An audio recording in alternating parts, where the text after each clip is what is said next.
अस्सलाम वालेकुम रहमतुल्लाहि व बरकातुहू। कैसे हैं आप सब? उम्मीद है सब खैर आफियत से होंगे। अल्लाह ताला हम सबको अपने ईमान में रखे, आमीन। रेसिपी की तरफ आते हैं। आज हम बना रहे हैं पाइनएप्पल फ्रेश क्रीम केक। ठीक है, लास्ट टाइम मैंने आप लोगों के अपलोड किया था ब्लैक फॉरेस्ट केक। ये एक्चुअली सेम उसी तरह का ही होता है और इसका बेस जो है वो सेम वैसे ही होता है। बस ब्लैक फॉरेस्ट में ये होता है कि हम कोको पाउडर वगैरह डालते हैं, इसमें कोको पाउडर नहीं जाता, इसमें वनीला एसेंस सिंपल उसी तरह जाता है। और ये बेसिक बेस है जो आप हर केक के लिए यूज़ कर सकते हैं।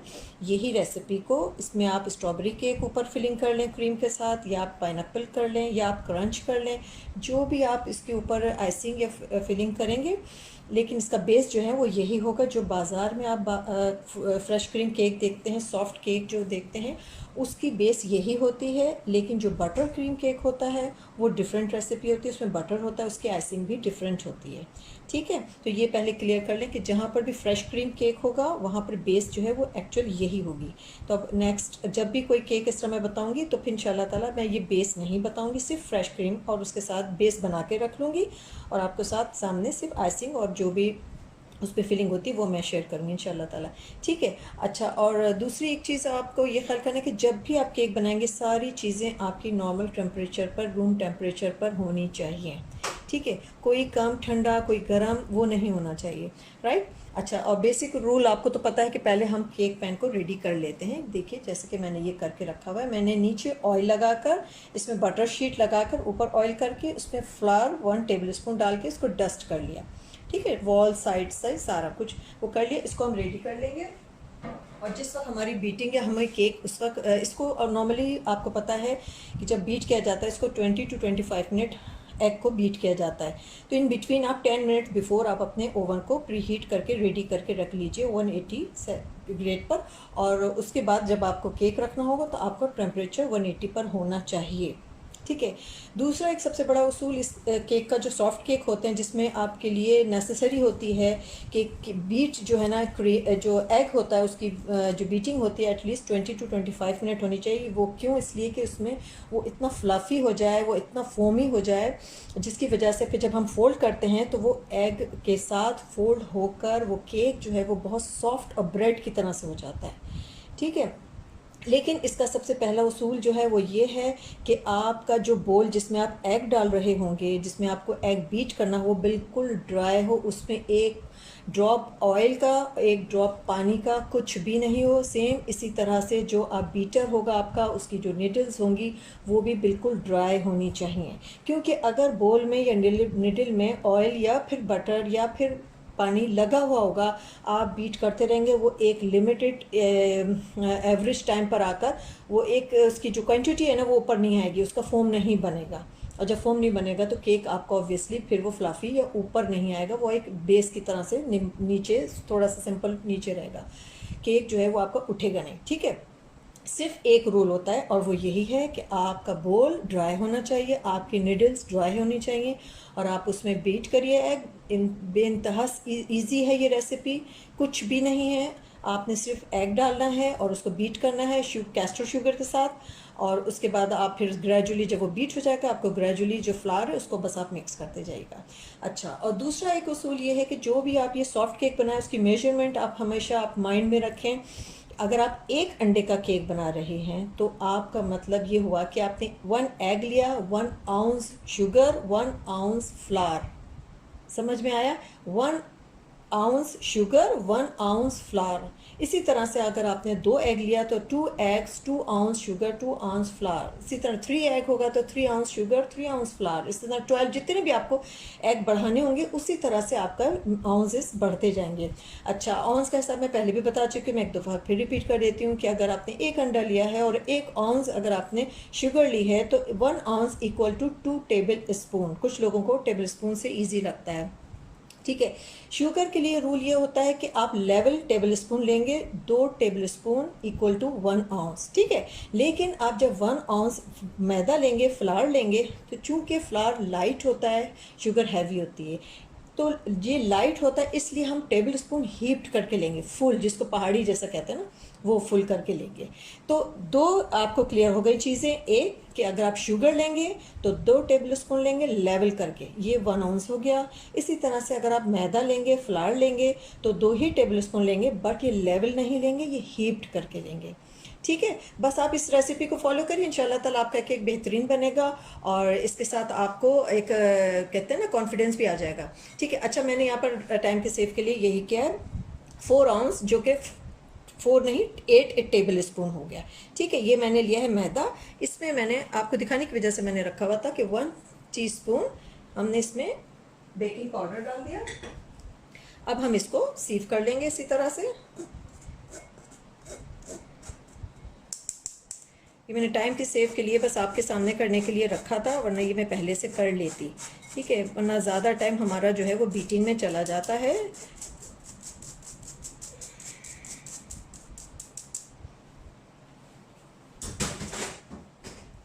ठीक है, अब हम इसको एक तरफ कर देते हैं। अब ये बोल है मेरा, हाँ, इसमें हमने रखा हुआ है ड्राई करा हुआ है, इसमें हम डालेंगे 4 एग।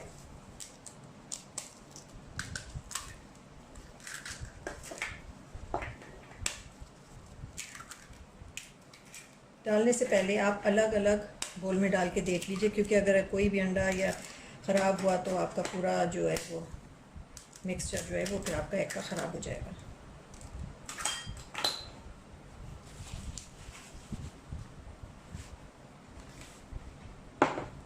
अब हम इसको बीट करना शुरू करेंगे।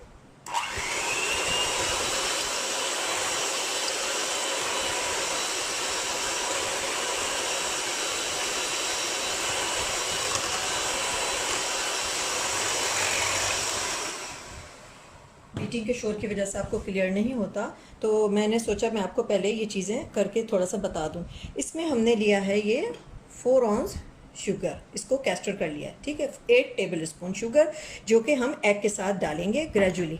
ठीक है, अच्छा ये पूरी केक की चीज़ें हो गई। अब आइसिंग की जो चीज़ें होंगी वो ये है कि इसमें हमने ये 500 ml का लिया है हमने, ये टेट्रा पैक क्रीम ले लें या जो भी आपको इजी रहता है, रेगुलर फ्रेश भी मिलती हैं। और इसमें हमने तकरीबन 1 आउंस के करीब कैस्टर शुगर लिए जो कि 2 टेबल स्पून है। और इसमें पाइनएप्पल का 1 टिन रखा है, इसमें चंक्स कर लिए, एक रिंग को मैंने छोड़ दिया ऊपर डेकोरेशन के लिए, बाकी हम फिलिंग में कर लेंगे। और ये इसका जूस है, पाइनएप्पल का जूस, ये हम जब ब्रेड कर लेंगे रेडी हो जाएगी तो हम इसको उस पर ब्रश कर लेंगे। और ये वेनिला एसेंस है, जो कि वेनिला एसेंस एक आपको और पॉइंट बताना है, जब आप बीट कर लेंगे एग को शुगर के साथ, जब आपके 20 मिनट हो जाएं, वो फोम अच्छी तरह से बन जाएगा, लास्ट में आप वनीला डालेंगे। क्यों डालेंगे? इसलिए कि वनीला में ऑयल होता है, और ऑयल जब अगर आप शुरू में ही डाल देंगे तो फिर ये बीट नहीं होगा, वो उठेगा नहीं फोम उसका। ठीक है, तो बस इसको ग्रेजुअली हम डालते हैं शुगर को इसके साथ ही।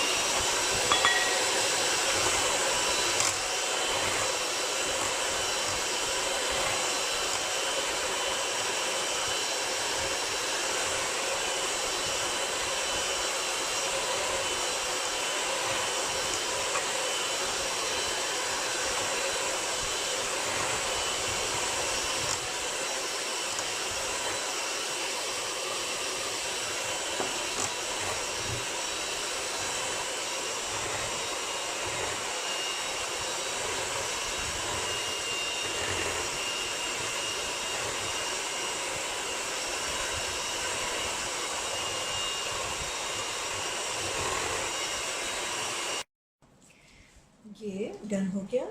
फिर मैंने इसमें देखिए कितना फ्लफी है। इसके बाद हमने इसमें लास्ट में वनीला एसेंस डाल दिया था। अब हम इसमें स्पून बाय स्पून इसको डालकर हम मिक्स कर लेंगे।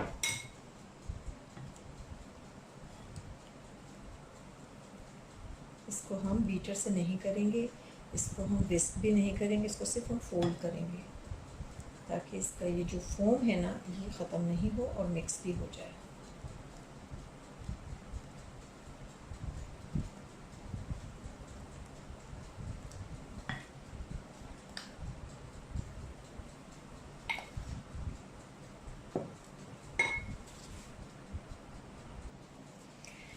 ये पूरा फोल्ड हो गया। अब हम इसको पैन में डाल देंगे।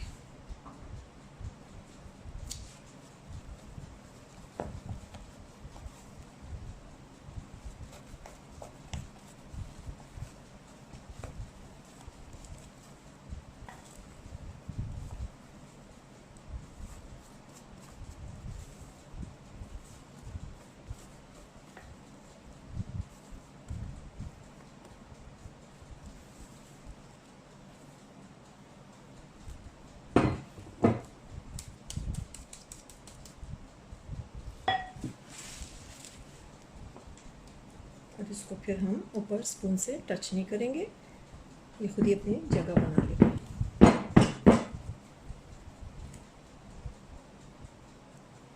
अब हम इसको 20 मिनट के लिए 180 पर मार्क 4 या फिर 5 पर हम इसको बेक कर लेंगे इंशाल्लाह। ये बेक हो गया था 20 मिनट में आराम से, और उसके बाद मैंने इसको बीच में से हाफ कर दिया। और अब हम इसके ऊपर ये जो जूस है ये लगाएंगे। जैसे मैंने अपने पहले जो व्लॉग थी उसमें मैंने बताया था, ये इसलिए लगाया ज़रूर जाता है क्योंकि हम डायरेक्ट इसमें क्रीम भी लगा सकते हैं, लेकिन फिर होता क्या है कि जब हम क्रीम लगा लेते हैं ना, तो जब हम उसको काट के जब खाएंगे तो वो बिल्कुल ड्राई ड्राई सा होगा। ठीक है, इसको मॉइस्ट होना ज़रूरी होता है। अगर आप घर में अपना बना रहे हैं कोई फ्रूट, फ्रेश फ्रूट का, पीच का बना रहे हैं, आप अपने पीच या जो भी आप फ्रूट समझते हैं जिसको डालना है आपके हिसाब से, पाइनएप्पल्स हैं या पाइनएप्पल के तो खैर टिन मिल जाते हैं, लेकिन स्ट्रॉबेरीज़ हैं या जो भी है, तो आप उसको क्या करें कि बोल में हाफ कप ऑफ वाटर डाल के उसको आप अच्छी तरह से जैसे 10 से 15 मिनट, बस इतना हो कि सॉफ्ट हो जाए वो सॉफ्ट हो जाए, तो बस आप फिर उसको उसमें 2 से 4 टेबल स्पून शुगर डालकर आप उसको मैश कर लीजिए। आपको चंक्स में चाहिए तो आप उसको उतना ही रखिए, लेकिन और उसका जो जूस होता है, उसका जो पानी होता है, वो आपको फिर इसमें लगाना है। और अगर आप समझते हैं कि पानी नहीं है तो फिर आप लेमन जूस का, जैसे मैंने ब्लैक फॉरेस्ट में बताया था कि आप 1 लेमन का जूस निकालें, उसमें 2 से 4 टेबल स्पून शुगर डालें और उस पानी को इसमें ज़रूर लगाएं, क्योंकि इसके बगैर फिर आपका केक बिल्कुल भी टेस्ट नहीं आएगा, वो बिल्कुल ड्राई ड्राई होगा, जैसे ब्रेड सूखी होती है ना उस तरह। तो ये ज़रूर लगाना होता है। ठीक है, अगर आप टिन ले लेते हैं तो बहुत अच्छा है, लेकिन अगर घर में बना लेते हैं तो उससे भी ज़्यादा अच्छा है। ठीक है, तो बस अब हम इसके बाद इसके ऊपर क्रीम लगा लेते हैं। कहीं कहीं मुझे दिख रहा है थोड़ा थोड़ा ड्राई है। ठीक है, ये मैंने क्रीम जो थी मैंने बीट कर ली हुई थी शुगर के साथ। इसका भी तरीका यही है कि आप इसको पहले 1 टाइम तो आपको ऐसे ही लगा लेना है रफली, क्योंकि आप इसमें अंदर लगा रहे हैं तो इसमें इतनी ज़रूरत नहीं होती। आपको सिर्फ पाइनएप्पल्स लगाने होंगे और उसके साथ ही बस आप उसको कवर कर देंगे। ठीक है, फिर बाकी आप टॉप के लिए रखेंगे, और टॉप में भी 2 दफ़ा में आप लेयर जो फिनिशिंग आती है ना, वो 2 दफ़ा में आती है। एक दफ़ा आप इसी तरह से रफ़ करके इसको फ्रिज में रख लेंगे 15 मिनट या 15-20 मिनट रख लेंगे तो वो सेट हो जाती। उसके बाद जब आप दोबारा से इसके ऊपर क्रीम करेंगे ना, तो वो बिल्कुल ऊपर से स्मूथ होगी ना, जैसे आप बाज़ार में देखते हैं। वो 1 टाइम में कभी भी नहीं आ सकती। ठीक है, जैसे अभी हमने ये किया है तो कभी भी इस तरह से नहीं हो सकता। हम फ्रिज में रखेंगे फिर सेट हो जाएगा, लेकिन अभी तो हम चूँकि इसके ब्रेड के ऊपर ये चंक्स वगैरह रख कर फिर उसके बाद हम दूसरा स्लाइस रख देंगे, तो इसलिए भी हमें इसकी ज़रूरत नहीं है कि ऊपर की फिनिशिंग, इसकी जो फिनिशिंग है उसकी भी हमको ज़रूरत नहीं है।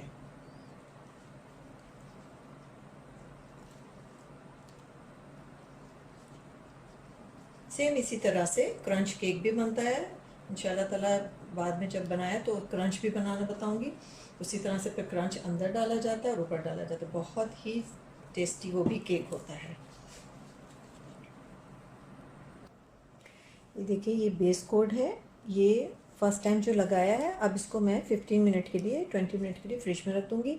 जब ये सेट हो जाएगा फिर इसके ऊपर से हम दोबारा एक लेयर लगाएंगे। फाइनल टच जो होगा वो फिर स्मूथ होगी इंशाल्लाह। ठीक है, तो बस बेस पहले आप बनाने के लिए आपको ये लगा कर फ्रिज में रखना है, और फिनिशिंग अच्छी हो जाएगी तो आप फ़ौरन उसके बाद आके दूसरा कोट कर लेंगे।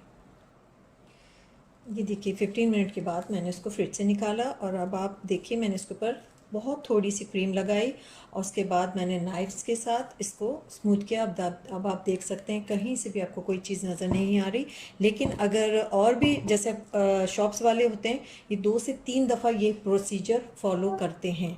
एक दफ़ा लगाएंगे क्रीम, फिर फ्रिज में रखेंगे 10-15 मिनट, फिर उसके बाद दोबारा उसके ऊपर एक कोट करेंगे, फिर दोबारा रखेंगे, थर्ड टाइम रखेंगे तो बिल्कुल भी लाइन या कोई भी चीज़ नज़र नहीं आती।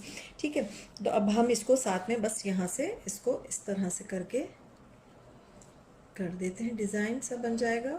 और जितनी एक्सेस क्रीम आपको नहीं चाहिए जैसे, तो वो भी निकल जाती है।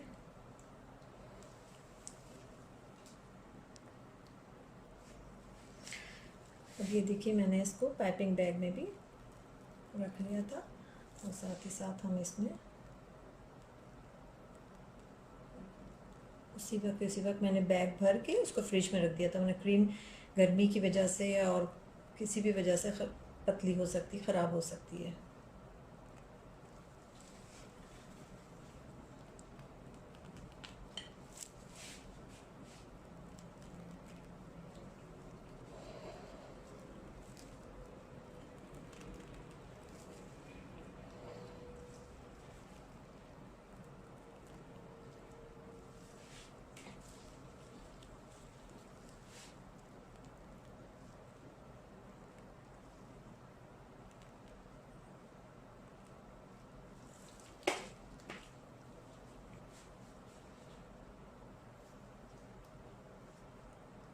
ऊपर पाइनएप्पल का एक रिंग मैंने इसीलिए छोड़ दिया था कि साथ ही साथ ताकि एक लुक भी आए कि अंदर स्टफिंग जो है वो पाइनएप्पल की ही है और ये पाइनएप्पल केक है।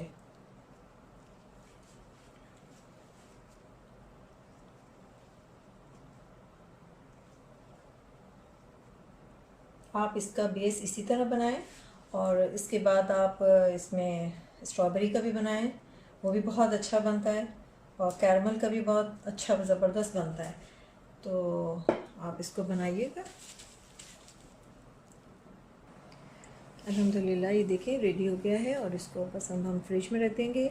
और जो बची हुई फ्रेश क्रीम होती है उसको हम एटलीस्ट 3 दिन तक फ्रिज में रख सकते हैं, उसके बाद नहीं, ठीक है। और आप ये फ्रेश क्रीम केक आप खाइएगा, फिर इसके बाद बनाइएगा, एंजॉय करिए और उसके बाद अपना फ़ीडबैक दीजिएगा कि कैसा लगा आपको ये, ठीक है। दुआ में याद रखिएगा। अस्सलाम वालेकुम रहमतुल्लाहि व बरकातहू।